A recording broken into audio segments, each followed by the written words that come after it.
हमारी बदकिस्मती है कि इस मुल्क के इस्टब्लिशमेंट ने हमें जेब कतरों के हवाले किया है और ये कोई नई बात नहीं है।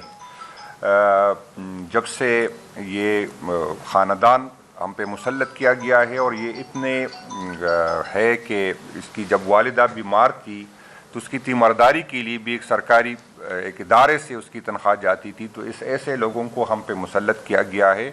हमें तो कहते कुर्बानी दे और दे के, लेकिन ये कोई वज़ीर आज़म साहब से पूछे कि जिस आप जहाँ पर स्विमिंग पूल में रोज़ाना नहाते हैं उसका बिल कितना आता है, मेहरबानी करके आप उससे पूछे कि आज कितना हम वो बिल पे करते हैं। तो ये इनका तो है रिवायात ही नहीं है और ये हमेशा मौके से फ़ायदा उठाते हैं। अभी पिछले दिनों आप सबको पता है कि इसी ख़ानदान ने सोलर में इन्वेस्ट किया। जब लोगों ने सोलर ख़रीदे तो फिर पॉलिसी तब्दील की गई है और मुझे तो लग रहा है कि हो सकता है अगर आप का जो इसकी इन्वेस्टिगेशन कर ले तो हमें ये उम्मीद है कि ये जो नए लोग जो है बीटियाँ ले रहे तो हो सकता है इसी ख़ानदान ने इसमें जो है इन्वेस्ट किया हो।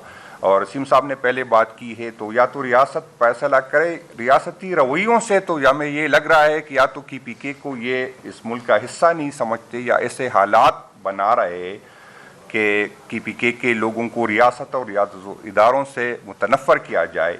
जिस तरह सीम साहब ने बात की है कि 98 के NFC के फार्मूले पे हमें आज तक जो है हमें मिलता है। फाटा को हमारे गले हमें डाल दिया, हमें हमारे लोग हैं, हमारे भाई है, हमें खुश है उस पर, लेकिन रियासत ने वो ज़िम्मेदारी जो सबकी ज़िम्मेदारी बनती थी वो हमें नहीं दी। फाइनेंशियली अभी तक उसको मर्ज नहीं किया गया। अभी हमारा जो एरिया है वो पहले से बड़ा है, जो जिस फार्मूले के हिसाब से एरिया वाइज जो तकसीम होती है, पॉपुलेशन वाइज जो तकसीम होती है और जो कमिटमेंट की गई थी। और हम ये कह रहे हैं कि हम 100 अरब न दे, जो फाटा के अवाम का हिस्सा बनता है वो हमें दे। पाकिस्तान को जब भी ख़ासकर फाटा के लोगों ने, सबको पता है कि फाटा कि पाकिस्तान में सबसे पुरअमन इलाका हुआ करता था। रियासती पॉलिसियों ने और उसमें फाटा के अवाम का कोई रोल नहीं था, KPK अवाम का उस फैसलों में कोई रोल नहीं था। उसी टाइम के जर्नलों ने फैसला किया था कि हमें अफ़गानिस्तान के जंग में जाना है और जो हम आज उसको बार बार इसको ये ताना देते हैं कि हमें तो अफ़गानिस्तान के लोगों ने नहीं कहा था कि हमने मुल्क से निकलना था, हमारी ख्वाहिश थी कि वहाँ से लोगों को निकाले। और इस जंग के नतीजे में जर्नल अरबपति बने, मौलवी अली अरबपति बने, तो वो इन लोगों का था और इन अफ़गानियों पे हमने हमारे कुछ लोगों ने कमाए। पाकिस्तान को पैसे आए लेकिन KP को उसका हिस्सा जो बनता था उसी टाइम भी नहीं दिया गया और आज भी जो है वो नहीं दिया जा रहा है। आज भी आपने जिस तरह सीम साहब ने बात की, आप कहे कि तकरीबन 11-1200 के PSDP है, अभी सुन रहे, अभी मैंने सुना कि उसको कम कर रहे 900 अरब में, लेकिन फाटा के लिए 50 करोड़ रुपए दिए। हमारी स्कीम ही नहीं होती फाटा के सारी KP के लिए।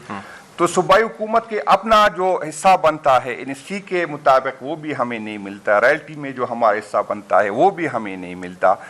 हम पे जंग मुसल्लत किया जाता है जिसमें हमारा कोई रोल नहीं होता, फैसलों में हमारा कोई रोल नहीं होता। फिर हम सफ़र करते हैं, फिर हमें कहा जाता है कि 1% हम आपको दे रहे।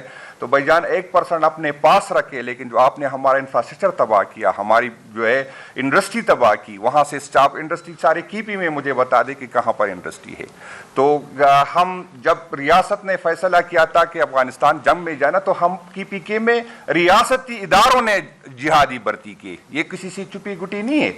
रियासती इदारों ने KPK में जिहादी, जब पंजाब में सिंध में इंडस्ट्री लग रही थी तो हम जिहादी भर्ती कर रहे थे और आज हम उसका खमियाजा भुगत रहे, हम मर भी रहे और हम जो है फिर हमें भी साबित करना होता है कि हम मुहिबुल वतन है, फिर भी हमें साबित करना होता है कि हम इदारों के साथ है।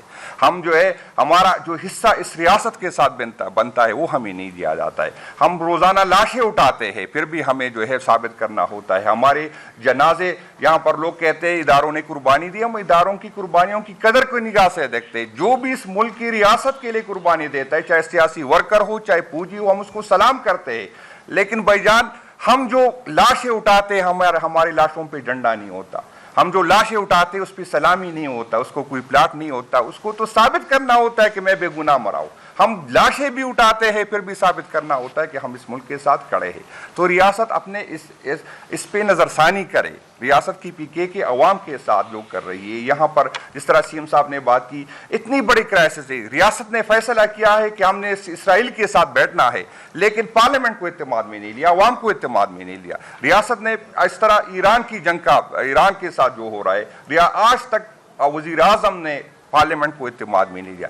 ڈیفنس منسٹر جو ہر ٹائم 3 گھنٹے بولتا ہے, آج تک اس نے اس پہ بات نہیں. انٹیریئر منسٹر تو خیر آ ہی نہیں سکتا, کسی میں ہمت نہیں کہ اس کو بلائے, کیونکہ وہ کسی اور کا نمائندہ ہے. تو ریاست کی آپ اس کو دیکھیں کہ وہ کتنی سیریس ہے. یہ اس کی بدقسمتی ہے اور یہ ان کے لانے والے اس کے ذمہ دار ہے. آج ملک میں انویسٹمنٹ نہیں آ رہی. ہماری حکومت میں ٹی وی انڈسٹری جو ہے وہ آپ نے دیکھا کہ اس کی گروتھ ہو رہی تھی. فیصل آباد میں ٹیکسٹائل انڈسٹری اپنی ڈیمانڈ پوری نہیں کر سکتی تھی, جس کی سب کے فیصل آباد کے عوام اس کی گواہ ہے کہ جس کی 8 فیکٹری تھی اس نے 2 3 فیکٹریاں لگی. ہم ڈیمانڈ پوری نہیں کر سکتے تھے. یہاں پر انویسٹمنٹ آتی تھی. آپ دیکھیں کہ پچھلے 3 سال میں کتنی انویسٹمنٹ آئی. یہاں سے جو انویسٹمنٹ تھی وہ بھی گئی. آپ دیکھیں کہ ہمارے ٹائم میں ایگریکلچر گروتھ کتنی تھی. آپ دیکھیں کہ باوجود اس کے کہ کرائسس تھے, باوجود اس کے کہ دنیا کی اکانومی نیچے آ رہی تھی, گروتھ نیچے آ رہا تھا, کرونا تھا, اس کے باوجود بھی ہماری حکومت میں جو ہے گروتھ بڑھا. 6% کے حساب سے ہم نے ترقی کی. اس کے بعد آپ دیکھیں کہ ان لوگوں پہ جو لوگ سمجھتے تھے کہ ایکسپیرینس لوگ ہیں, جو یہ سمجھتے تھے, ان کو ہمارے اوپر مسلط کیا گیا تھا. ہمیں اس بنیاد پہ مسلط کیا گیا تھا کہ یہ ہم سے اچھے ہیں, ہم سے زیادہ محب الوطن ہے. باوجود اس کے کہ اس حکومت نے, اس کے اتحادیوں نے اس ملک کو لوٹا, اس کے نسلوں نے اس کو لوٹا. یہ اس کا رویہ ہی اس طرح کی نہیں ہے. اور جس طرح سی ایم صاحب نے بات کی کہ اس کو پتا ہے کہ کوئی اور ہم کو لے کے آئے گا, اور اس کو خوش کرنا ہے. عوام کے ساتھ اس کا تعلق ہی نہیں. وہ عوام کا کیا ہے, اس نے ووٹ, کیونکہ اس ملک میں بدقسمتی یہ ہے کہ ووٹ دینے والا اہم نہیں, ووٹ گننے والا اہم ہے. اور جب تک ووٹ گننے والا اس کے ساتھ ہوگا, ریاست کے ساتھ یہی ہوگا. باقی فائنانس منسٹر صاحب وہ تفصیل ہم اس کو سنیں گے, کیونکہ جی بسم اللہ الرحمن الرحیم. اس وقت آپ کو پتہ ہے کہ پاکستان اور پوری دنیا میں ایک ایمرجنسی سچویشن ہے, اور اس ایمرجنسی سچویشن میں جو ہمیں ملک کے معاشی فیصلوں کی جو ہے اطلاعات جو ہیں وہ میڈیا سے مل رہی ہے. ابھی تھوڑی دیر آنے سے پہلے میں نے ایک نجی چینل میں دیکھا کہ وزیر اعظم صاحب نے فیصلہ کیا ہے کہ 100 ارب روپے ترقیاتی اخراجات سے کٹوتی ہوگی. پہلی بات تو یہ کہ پاکستان کا سب سے تاریخ کا کم ترین ترقیاتی بجٹ اس سال 1000 ارب رکھا تھا. 2017 میں بھی جو ہے 1000 ارب سے زیادہ بجٹ تھا ترقیاتی. عمران خان صاحب کے دور میں بھی, کووڈ کے دور میں بھی 800-900 ارب روپے ترقیاتی بجٹ تھا. تو یہ جو کہتے تھے کہ اس ملک کی سٹیبلٹی آ گئی ہے, اس ملک کو ہم نے جو ہے ڈیفالٹ سے بچا لیا, اس ملک کو ہم نے جو ہے نا اپنی وہ کیا بولتے تھے کہ سیاست قربان کر کے ریاست کو بچا لیا. تو 100 ارب روپے جو ہے انہوں نے ترقیاتی 1000 ارب سے 100 ارب روپے آج انہوں نے کاٹ دیے. جس سے اندازہ لگا لیں کہ آپ کے ملک کی مالی حالت کیا ہے. اس سال آپ کا جو بجٹ ہے وفاق کا وہ ہے تقریباً 18,500 ارب.